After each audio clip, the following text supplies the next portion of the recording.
Good morning, friends. Pastor Evan here. And this week we are wrapping up our journey through the book of Romans day by day. Today we are in Romans chapter 15.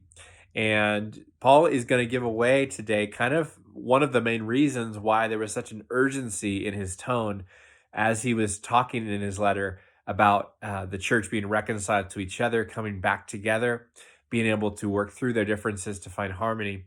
Why that is so important is what Paul is going to talk about in Romans chapter 15 when he reveals that he has big plans for the gospel and what's next. That he is going to stop in Rome and use that as a launching point for further ministry in spreading the gospel to places where they've never heard about Jesus. In Romans 15, verse 20, he says, "It's always been my ambition to preach the gospel where Christ was not known, so that I would not be building on someone else's foundation. As it's written, those who are not told about him will see, and those who have not heard will understand." And then he begins to talk about how he's going to Spain to preach the gospel, and he's going to stop in Rome almost as his home base or his launching point, his missions headquarters, if you will, before he launches into these areas where the gospel has never been preached.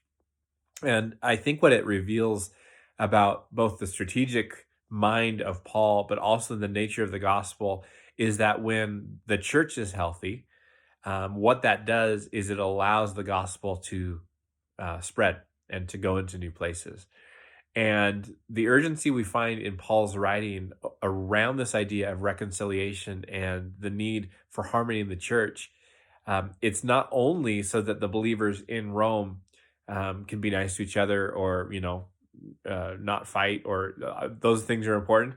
But what that leads to is a healthy church, healthy enough then to launch out and see the gospel go further. And if you look through the history of how the church spread, it was moments like this. Apostles and missionaries like Paul, who had resources because of these headquarters, these churches that were healthy, being able then to send them out and push the gospel forward. And so we are encouraged, I think, and challenged as a local church to allow the transformation of the gospel, the transformative work of Jesus, to bring us together in such a way that then we can be a resource that pushes out into new places.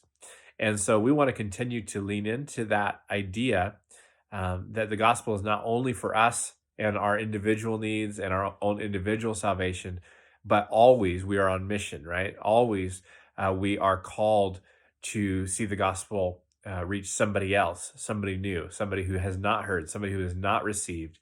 And that is part of the mission that we sign on to as Christians. Remember what Jesus said in Matthew 28, the Great Commission before the ascension. He said, "Go therefore into all the world, preaching the gospel, making disciples of all nations, baptizing them in the name of the Father, the Son, and the Holy Spirit, teaching them to obey everything I've commanded you, and surely I am with you to the end of the age." Those were some of the final words, the final instructions he left with his followers, to remind them and through them to remind us that this work of Jesus and this gospel is not just for me as an individual, but is to work through me to reach the world for Jesus. So that is our challenge today, is to always channel the harmony that he is creating in the church to see the gospel go far and to transform and reach those who have not yet heard. Love you. God bless you. Hope to see you soon.